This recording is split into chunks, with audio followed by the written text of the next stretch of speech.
یہ عید قیامت والی عید ثابت ہوگی۔ ریڈ ہائفر یعنی سرخ بچڑے اسرائیل پہنچ چکے ہیں۔ دجال کا ظاہر ہونا بہت قریب ہے۔ یہ ایسے موضوعات ہیں کہ آج کل سوشل میڈیا پر ان پر بہت ساری ویڈیو وائرل ہو رہی ہیں۔ آج ہم اس تعلق سے بات کریں گے کہ آخر حقیقت کیا ہے اور ہمیں ان تمام چیزوں کو کس طرح لینا چاہیے، کس طرح سمجھنا چاہیے۔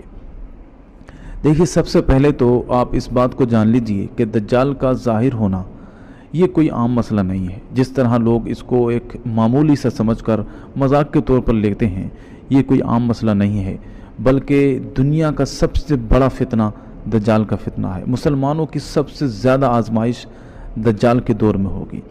اللہ کے رسول صلی اللہ علیہ وسلم اپنی زندگی میں دجال کے فتنے سے پناہ مانگا کرتے تھے اور امت کو بھی تلقین فرمائی ہے کہ دجال کے فتنے سے پناہ مانگو۔ حدیث پاک میں ہے، حضور علیہ الصلوۃ نے فرمایا کہ جو شخص سورۃ الکہف کی تلاوت کرتا ہوگا تو وہ دجال کے فتنے سے محفوظ رہے گا۔ آپ اس سے اندازہ کر لیجئے کہ دجال کا فتنہ کتنا بڑا ہوگا۔ پوری دنیا میں جتنے بھی فتنے پیدا ہوئے ہیں، سب سے بڑا فتنہ یہ دجال کا فتنہ ہے۔ لیکن آج کل مسلمانوں کی حالت یہ ہے کہ ہر چھوٹے سے چھوٹے واقعات کو دجال کے فتنے سے جوڑتے ہیں۔ کوئی حادثہ ہو گیا، دجال ظاہر ہونے والا ہے۔ کہیں آگ لگ گئی، دجال ظاہر ہونے والا ہے۔ کہیں پر کچھ بھی ہوا، فوراً دجال کا نام آ جاتا ہے کہ دجال ظاہر ہونے والا ہے۔ میرے دوستو، دجال کے مسئلے کو اتنا ہلکا نہ سمجھیے، اتنا معمولی نہ سمجھیے۔ اس دور میں مسلمانوں کی سب سے بڑی آزمائش ہوگی، کیونکہ جب دجال ظاہر ہونے والا ہوگا۔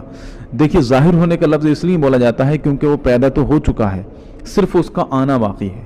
حضرت تمیم داری ایک صحابی ہیں، وہ سمندر میں سفر کر رہے تھے، کشتی ٹوٹ گئی تو کسی آئی لینڈ پر جیسے تیسے وہ پہنچ گئے۔ تو بہت بڑے جنگلات تھے، وہاں ایک پرانا کھنڈرات تھا۔ تو وہاں جب وہ گئے تو انہوں نے دیکھا کہ ایک شخص جکڑا ہوا ہے زنجیروں میں، بڑے بڑے بال ہیں۔ جب اس سے پوچھا تو اس نے بتایا کہ میں دجال ہوں۔ حضور علیہ السلام کو جب یہ بات انہوں نے آ کر بتائی تو حضور نے اس بات کی تصدیق کی کہ ہاں وہی دجال ہے۔ تو یہ بات تو طے ہے کہ وہ پیدا ہو چکا ہے، صرف اس کا ظاہر ہونا باقی ہے، آنا باقی ہے۔ اس لیے یہ کہا جاتا ہے دجال کا ظاہر ہونا۔ تو دجال کے ظاہر ہونے سے پہلے دنیا کی کیا حالات ہوگی؟ پریشانی میں مبتلا ہو جائیں گے، بھوک مری ہوگی، لوگ ایک دوسرے کے خون کے پیاسے ہو جائیں گے، بے انتہا پریشانی میں مبتلا ہو جائیں گے۔ دجال کے ظاہر ہونے سے 3 سال پہلے، سب سے پہلے سال آسمان 1/3 بارش روک دے گا، زمین 1/3 پیداوار روک دے گی۔ دوسرے سال آسمان 2/3 بارش روک دے گا، زمین 2/3 پیداوار روک دے گی۔ اور تیسرے سال یعنی جو آخری سال ہوگا تو اس سال نہ تو آسمان سے بارش برسے گی، نہ زمین سے پیداوار اگے گی۔ آسمان شیشے کی طرح ہو جائے گا اور زمین تانبے کی طرح ہو جائے گی۔ تو ایسے میں لوگ بھوکے اور پیاسے ہوں گے، ایک دوسرے کو شہروں سے بھگا رہے ہوں گے، ایک دوسرے کے خون کے پیاسے ہوں گے اور بھوکے پیاسے مر رہے ہوں گے۔ ایسے میں دجال ظاہر ہوگا اور اتنی طاقت اور پاور اس کو دی جائے گی کہ لوگوں کو جن چیز کی ضرورت ہوگی وہ تمام کام کر کے دکھائے گا۔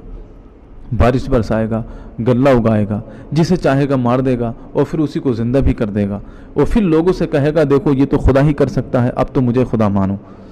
تو جو کمزور ایمان والے ہوں گے، یہ جو پہلے سے منافق ہوں گے، وہ اس پر ایمان لے آئیں گے، اس کو خدا مان لیں گے۔ لیکن جو مومن ہوں گے وہ اتنے تمام شعبے دیکھنے کے بعد بھی اس کی کسی بھی بات پر یقین نہیں کریں گے، بلکہ اس کے ماتھے پر دیکھیں گے تو لکھا ہوگا کاف فار را، اور وہ دیکھ کر اس سے کہیں گے کہ تو وہی ہے کہ جس کے بارے میں ہمارے نبی نے بتایا تھا، تو وہی دجال ہے، ہم تجھ پر کبھی ایمان نہیں لائیں گے۔ تو جو ایمان اس پر نہیں لائیں گے وہ ان کو اپنی جہنم میں ڈال دے گا، اور جو ایمان لے آئیں گے اس کو اپنی جنت میں ڈال دے گا۔ لیکن جو اس کی جنت ہے حقیقت میں وہ جہنم ہے، اور جو اس کی جہنم ہوگی حقیقت میں وہ جنت ہوگی۔ تو جن ایمان والوں کو وہ جہنم میں ڈالے گا حقیقت میں وہ جنت میں داخل ہو جائیں گے۔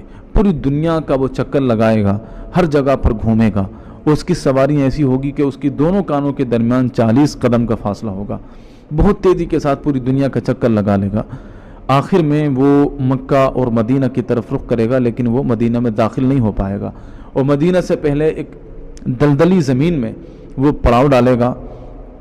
تو اس وقت مدینہ شریف میں 3 زلزلے